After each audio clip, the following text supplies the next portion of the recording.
Hi hello ನಮಸ್ಕಾರ friends, ಬನ್ನಿ crazy ಕಿಚನ್ಗೆ ಸ್ವಾಗತ ಸುಸ್ವಾಗತ. ಇವತ್ತು ನಿಮ್ಮೆಲ್ಲರ ಪ್ರೀತಿಯ ಕ್ಯಾರೆಟ್ ಹಲ್ವಾ ಹೇಗೆ ಮಾಡೋದು ಅಂತ ಹೇಳಿ ನೋಡೋಣ. ಈ ಕ್ಯಾರೆಟ್ಗೆ ನಾನು ಇಲ್ಲಿ 3 ಕ್ಯಾರೆಟ್ ತೊಗೊಂಡಿದ್ದೀನಿ, ಹಾಗೆ ಸ್ವಲ್ಪ ಬೆಲ್ಲ ತೊಗೊಂಡಿದ್ದೀನಿ, 100 ಗ್ರಾಮ್ ಬೆಲ್ಲ ತೊಗೊಂಡಿದ್ದೀನಿ, ಅರ್ಧ ಲೀಟ್ರ್ ಹಾಲು, ಗೋಡಂಬಿ, ಬಾದಾಮಿ, ಇವಿಷ್ಟು ಐಟಮ್ಸು ಕ್ಯಾರೆಟ್ ಹಲ್ವಾಕ್ಕೆ ಬೇಕು. ಸೊ ಇದನ್ನು ಇವತ್ತು ಮಾಡೋದು ಹೆಂಗೆ ಅಂಥೇಳಿ ನೋಡೋಣ ಬರ್ರಿ. ಹಾಲಾಗಲೇ ನಾನು ಸ್ವಲ್ಪ ಕುದಿಸಿಟ್ಕೊಂಡಿದ್ದೀನಿ, ಅರ್ಧ ಲೀಟ್ರ್ ಹಾಲನ್ನು ಚೆನ್ನಾಗಿ ಕುದಿಸಿದ್ದೀನಿ. ಈಗ ನಾವು ಕ್ಯಾರೆಟನ್ನು ಮೇಲಿನ ಸಿಪ್ಪೆಯನ್ನು ತೆಗ್ಕೋಬೇಕು, ಯಾಕಂದರೆ ಪೂರ್ತಿ ಅದರ ಮೇಲಿನ ಸಿಪ್ಪೆಯನ್ನು ತೆಗಿಬೇಕು. ಅದರಲ್ಲಿ ಮಣ್ಣಿನ ಅಂಶ ಇನ್ನೂ ಇರೋದ್ರಿಂದ ನಾವು ಎಷ್ಟೇ ಕ್ಲೀನಾಗಿ ಅದನ್ನು ತೊಳೆದ್ರೂ ಅದರ ಮಣ್ಣಿನ ಅಂಶ ಉಳ್ಕೊಳ್ಳುತ್ತೆ ಅನ್ನೋ ಕಾರಣದಿಂದ ನಾವು ಮೇಲಿನ ಸಿಪ್ಪೆಯನ್ನು ಪೂರ್ತಿ ತೆಗಿತೀವಿ ನೋಡಿ. ಸೊ ನಾ ಈಗ 3 ಕ್ಯಾರೆಟಿನ ಮೇಲಿನ ತಿರೋದನ್ನ ಪೂರ್ತಿ ತೆರೆದಿದ್ದೀನಿ. ಇವಾಗ ಮತ್ತೊಮ್ಮೆ ಕ್ಲೀನಾಗಿ ಕ್ಯಾರೆಟನ್ನು ತೊಳ್ಕೊಂಡಿದ್ದೀನಿ. ನೋಡಿರಿ ಎಷ್ಟು ಚೆಂದ ಕಾಣಿಸಾಕತ್ತವು. ಈಗ ಅದರದ್ದು ಮುಂದಿನ ತುದಿ ಮತ್ತು ಹಿಂದಿಂದು ಬೇರೆ ಎರಡನ್ನೂ ಕಟ್ ಮಾಡಬೇಕು.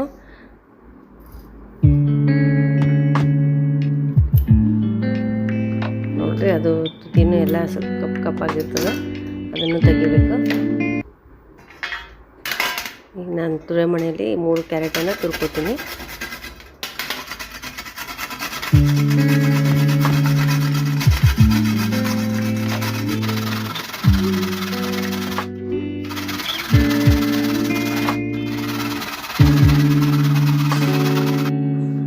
ಸೊ ನೋಡಿರಿ, ಇಲ್ಲಿ ನಾನು 3 ಕ್ಯಾರೆಟನ್ನು ತುರ್ಕೊಂಡಿದ್ದೀನಿ.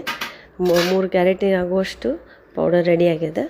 ಈಗ ನಾನು ಏನು ಮಾಡ್ತೀನಿ, ಈ ಕಡೆ ಹಾಲು ಕುದಿಲಿಕ್ಕೆ ಇಟ್ಟಿದ್ದೀನಿ. ಅರ್ಧ ಲೀಟ್ರ್ ಹಾಲು ಪೂರ್ತಿ ಹಾಕೋಂಗಿಲ್ಲ, ಅದು ಕುದ್ದು ಗಟ್ಟಿ ಆಗ್ತದಲ್ಲ ಅದನ್ನು ಹಾಕ್ತೀನಿ.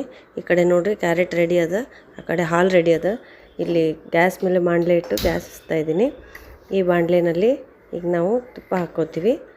ಸ್ವಲ್ಪ ತುಪ್ಪ ಹಾಕಿ ಡ್ರೈ ಫ್ರೂಟ್ಸ್ ಎಲ್ಲ ಹುರ್ಕೋಬೇಕು. ನಮಗೇನೇನು ಇಷ್ಟ ಅದೆಲ್ಲ ಗೋಡಂಬಿ, ಬಾದಾಮಿ ಹಾಕ್ಕೊಂಡು ನಾವು ತುಪ್ಪದಲ್ಲಿ ಹುರ್ಕೋಬೇಕು. ನೋಡಿರಿ, ಇದು ಹುರಿದು ತೆಗೆದಿರ್ತೀವಲ್ಲ ಅದೇ ತುಪ್ಪದಲ್ಲೇ ಆಮೇಲೆ ಕ್ಯಾರೆಟ್ ಹಾಕಿ ಸ್ವಲ್ಪ ಹೊತ್ತು ಕ್ಯಾರೆಟನ್ನು ತುರಿಬೇಕು. ನೋಡಿರಿ, ಡ್ರೈ ಫ್ರೂಟ್ಸ್ ಎಲ್ಲ ಹೀಗೆ ಫುಲ್ ಗೋಲ್ಡನ್ ಬ್ರೌನ್ ಕಲರ್ ಬರೋವರೆಗೂ ಹುರಿದು ತಕ್ಕೋಬೇಕು.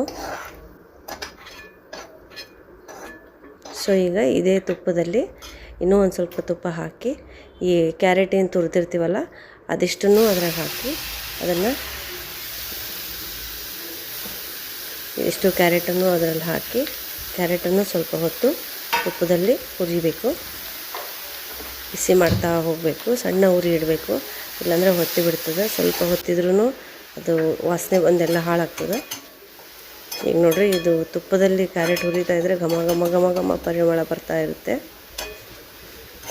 ನಿಧಾನ ಉರಿ ಇಟ್ಟು ಸ್ವಲ್ಪ ಹೊತ್ತು ಚೆನ್ನಾಗಿ ಇದನ್ನು ನಾವು ತಾಳಿಸೋದು ಅಂತೀವಿ, ಆ ಥರ ಸ್ವಲ್ಪ ಹೊತ್ತು ಚೆನ್ನಾಗಿ ಹುರಿಬೇಕು.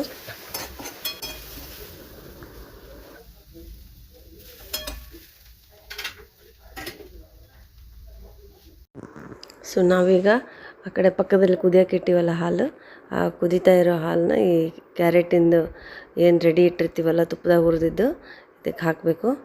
ಸೊ ಅದು ಪೂರ್ತಿ ಹಾಕಿ ಸ್ವಲ್ಪ ಹಾಕಿ ಚೆನ್ನಾಗಿ ಅದು ಹಾಲಲ್ಲಿ ಕುದಿಬೇಕು. ನೋಡಿರಿ ಎಷ್ಟು ಚಲೋ ಕುದಿಯಾಗ್ತದೆ. ಹಾಲು ರೆಡಿ ಮಾಡಿ ಆಗಲೇ ಅರ್ಧ ಲೀಟ್ರ್ ಹೋಗಿ ಅದು ಪಾವು ಲೀಟ್ರ್ನಷ್ಟು ಆಗ್ಯದ. ಅದಿಷ್ಟನ್ನು ಹಾಕಿ ನಾವೀಗ ಕುದಿಸ್ಬೇಕು.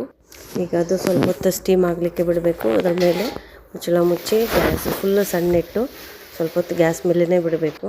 ಅದಷ್ಟು ಹೊತ್ತನ ಎಲ್ಲ ಹಾಲು ನೋಡಿರಿ, ಈಗ ಇದಾಗಿಂದ ಹಾಲಿನ ಅಂಶ ಎಲ್ಲ ಗಟ್ಟಿಯಾಗಿಬಿಟ್ಟದ. ಹಾಲು ಮತ್ತು ಕ್ಯಾರೆಟು ಪೂರ್ತಿ ಕೂಡ್ಯಾವ. ಈಗಿನ ಮೇಲೆ ನಾವು ನಮ್ಮ ಇಂಪಾರ್ಟೆಂಟ್ ಇಂಗ್ರೀಡಿಯೆಂಟ್ ಏನಂದ್ರೆ ನಾವಿಲ್ಲಿ ಬೆಲ್ಲ ಹಾಕಾಕತ್ತೀವಿ ಸಕ್ಕರೆ ಬದಲಿಗೆ. ಸಕ್ಕರೆ ಆರೋಗ್ಯಕ್ಕೆ ಒಳ್ಳೆಯದಲ್ಲ ಅನ್ನೋ ಕಾರಣದಿಂದ ಇಲ್ಲಿ 100 ಗ್ರಾಮ್ ಬೆಲ್ಲ ಹಾಕ್ತಾಯಿದ್ದೀನಿ. ಯಾರಿಗೆ ಜಾಸ್ತಿ ಬೇಕೋ ಅವ್ರು ಜಾಸ್ತಿ ಹಾಕ್ಕೋಬೋದು, ಕಡಿಮೆ ಬೇಕಾದವ್ರು ಕಡಿಮೆ ಹಾಕ್ಕೋಬೋದು. ಬೆಲ್ಲ ಸ್ವಲ್ಪ ಸಕ್ಕರೆಗಿಂತ ಕಡಿಮೆನೇ ಹಿಡಿತದೆ, ಅದಕ್ಕೆ ನಾವು ಬರೀ ಸ್ವಲ್ಪ 100 ಗ್ರಾಮ್ ಅಷ್ಟೇ ಬೆಲ್ಲ ಹಾಕಿದ್ದೀನಿ. ಅಷ್ಟೇ ತುಂಬ ಸಿಹಿ ಆಗ್ತದದು. ನೋಡಿರಿ, ಈಗ ಅದು ಬೆಲ್ಲನೂ ಕರಗ್ತದೆ. ಈಗ ಹಾಲು, ಬೆಲ್ಲ ಮತ್ತು ಕ್ಯಾರೆಟು ಎಲ್ಲ ಸೇರಿ ಕುದ್ದು ಅದು ಹಲ್ವಾದ ರೂಪ ತೊಗೊಳುತ್ತೆ.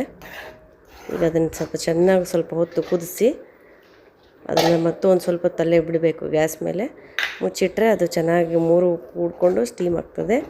ಈಗ ನೋಡಿರಿ ಎಷ್ಟು ಗಟ್ಟಿಯಾಗ್ಯದ. ಈಗ ಇದೇನಾಯಿತು, ಕ್ಯಾರೆಟ್ ಹಲ್ವಾ ರೆಡಿ ಆಯಿತು.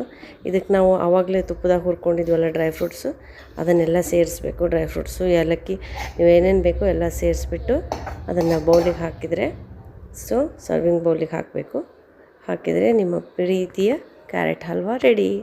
ತುಂಬ ಸಿಹಿಯಾಗಿರುವಂಥ ಮತ್ತು ಆರೋಗ್ಯಕರವಾದಂಥ ಕ್ಯಾರೆಟ್ ಹಲ್ವಾ ಯಾರಿಗೆ ಇಷ್ಟ ಆಗುತ್ತೋ ಕಾಮೆಂಟ್ ಮಾಡಿ.